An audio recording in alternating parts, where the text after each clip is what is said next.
കുടുംബ പശ്ചാത്തലവും പരിഗണിച്ചാണ് നടിയെ ആക്രമിച്ച കേസിലെ പ്രതികൾക്ക് പരമാവധി ശിക്ഷ ഒഴിവാക്കിയതിന് കോടതി പറയുന്ന കാരണം. പൾസർ സുനി ഒഴികെ മറ്റു പ്രതികൾക്ക് ക്രിമിനൽ പശ്ചാത്തലമില്ല എന്നതും ശിക്ഷ 20 വർഷത്തിൽ ഒതുങ്ങുന്നതിന് കാരണമായി.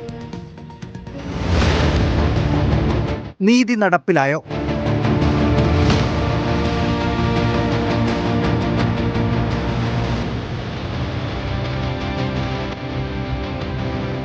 $3218 ദിവസങ്ങൾക്ക് മുൻപ് ഒരു ഫെബ്രുവരി 17-നാണ് കൊച്ചിയിലെ ഈ നഗരമധ്യത്തിൽ വെച്ച് പൾസർ സുനി എന്ന കൊടും ക്രിമിനലിന്റെ നേതൃത്വത്തിൽ അവളെ ഒരു സംഘം ക്രൂരമായി പീഡിപ്പിച്ചത്.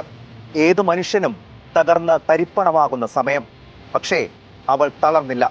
നീതിക്ക് വേണ്ടി പോരാടാൻ ഉറച്ചു.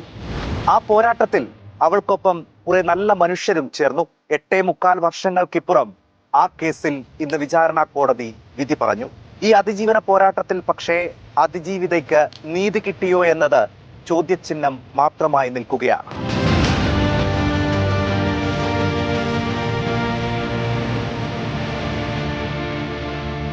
കൊടും ക്രൂരതയിൽ പങ്കാളികളായ 6 പ്രതികൾക്കും ജീവപര്യന്തം തടവ് പോലും ശിക്ഷയില്ല. കൂട്ടബലാത്സംഗത്തിന് നിയമം അനുശാസിക്കുന്ന ഏറ്റവും കുറഞ്ഞ ശിക്ഷയാണ് പ്രതികൾക്ക് വിചാരണ കോടതി നൽകിയത്. 1-ാം പ്രതി പൾസർ സുനിയടക്കം 6 പ്രതികൾക്ക് വിധിച്ചത് 20 വർഷം തടവ് മാത്രം. ഒപ്പം 50,000 രൂപ പിഴയും കൊടുക്കണം.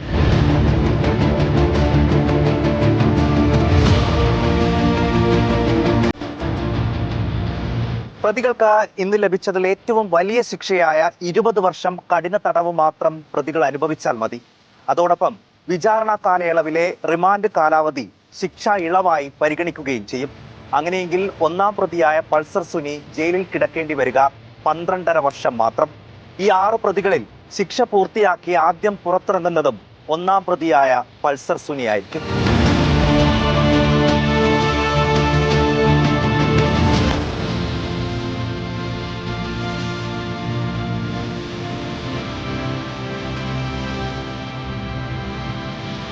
പ്രതികളുടെ പ്രായം, അതോടൊപ്പം അവരുടെ കുടുംബ പശ്ചാത്തലം ഇവ കൂടി പരിഗണിച്ചാണ് പരമാവധി ശിക്ഷയിൽ നിന്ന് ഈ 6 പ്രതികൾക്കും കോടതി ഇളവ് നൽകിയത്.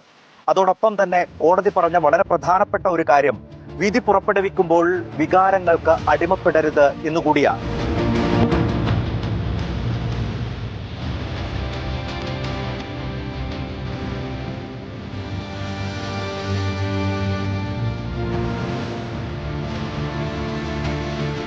എട്ടേ 3/4 വർഷത്തിന് ശേഷം ഇന്ന് വന്ന വിധിയിലുള്ള നിരാശ പ്രോസിക്യൂഷനും ഇന്ന് പങ്കുവച്ചു.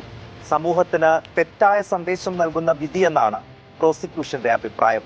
അതോടൊപ്പം അതിജീവിതയ്ക്ക് പൂർണ്ണ നീതി ലഭിക്കാനായി അപ്പീൽ പോകുമെന്ന് സർക്കാരും അറിയിച്ചു.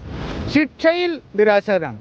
കാരണം മാക്സിമം ശിക്ഷ പ്രതികൾക്ക് കൊടുക്കണമെന്ന് ശക്തമായി വാദിച്ചിരുന്നു. ഇത്രയും വലിയൊരു പ്രമാദമായ കേസിൽ നൽകിയ ശിക്ഷ അതിനകത്ത് എന്തെങ്കിലും കുറവുണ്ടോ എന്ന് പരിശോധിച്ച് തുടർ നടപടി സർക്കാർ സ്വീകരിക്കും. അതിജീവിതയ്ക്കൊപ്പം തന്നെയാണ് തങ്ങളെന്ന് താരസംഘടനയായ അമ്മ ഇന്ന് ഉറപ്പിച്ചു പറയുന്നുണ്ട്. സ്ത്രീകളുടെ പോരാട്ടങ്ങൾക്ക് കരുത്തു പകരുന്നതാണ് അതിജീവിത ഇത്രയും നാൾ നടത്തിയ പോരാട്ടമെന്നും അമ്മ ഭാരവാഹികൾ പറയുന്നു. അതോടൊപ്പം കേസിൽ ഗൂഢാലോചന കേസിൽ പ്രതിയായിരുന്ന നടൻ ദിലീപിനെ അമ്മയിലേക്ക് തിരികെ എടുക്കുന്നതിനെ കുറിച്ച് ഒരു ചർച്ചയും നടന്നിട്ടില്ല എന്ന് അമ്മ പ്രസിഡന്റ് ശ്വേത മേനോൻ ഇന്ന് പറഞ്ഞു. We are very happy with quantum of punishment കൊടുത്തതിന്. She's been a big example for many women in our industry. We are with her. അങ്ങനത്തെ ഒരു ചർച്ചയും ഇതുവരെയ്ക്കും നമ്മളെ സംഘടനയിൽ നടന്നിട്ടില്ല. മുപ്പരിപ്പ മെമ്പർ അല്ലല്ലോ, ഒരാളും അങ്ങനത്തെ ഒരു എന്താ പറയുക ഒരു റിക്വസ്റ്റ് വരെ ഇട്ടിട്ടില്ല. പ്രധാന പ്രതി 1-ാം പ്രതിക്കെങ്കിലും ജീവപര്യന്തം തടവ് കിട്ടുമെന്നാണ് നമ്മളൊക്കെ പ്രതീക്ഷിച്ചത്. കുറഞ്ഞ ശിക്ഷയായി പോയി എന്നുള്ളതാണ് എൻ്റെ വ്യക്തിപരമായിട്ടുള്ള അഭിപ്രായം. മഞ്ജു വാര്യർ പറഞ്ഞു ഇതിനകത്തൊരു ഗൂഢാലോചനയുണ്ട് എന്ന്. 1-ാം പ്രതിയും പറഞ്ഞത് ഇതൊരു കൊട്ടേഷനാണ്, ഗൂഢാലോചനയുണ്ട്. അതിജീവിതയും പറഞ്ഞത് അത് തന്നെയാണ്. ദിലീപും പറയുന്നത് ഇതിനകത്തൊരു ഗൂഢാലോചന ഉണ്ട് എന്നാണ്. പൊതുസമൂഹം ഇപ്പോൾ വിശ്വസിക്കുന്നതിനകത്തൊരു ഗൂഢാലോചനയുണ്ട്. 1ഉം 2ഉമല്ല, 8.25 വർഷമാണ് ഒരു യുവതി നീതിക്ക് വേണ്ടി പൊരുതിയത്. അവൾക്ക് നീതി ലഭിക്കുക എന്നത് നമ്മുടെ കൂടി ബാധ്യതയാണ്. ആ നീതിക്ക് വേണ്ടിയുള്ള പോരാട്ടത്തിൽ അവൾക്കൊപ്പം അവസാനം വരെ തുടരുക തന്നെ ചെയ്യും.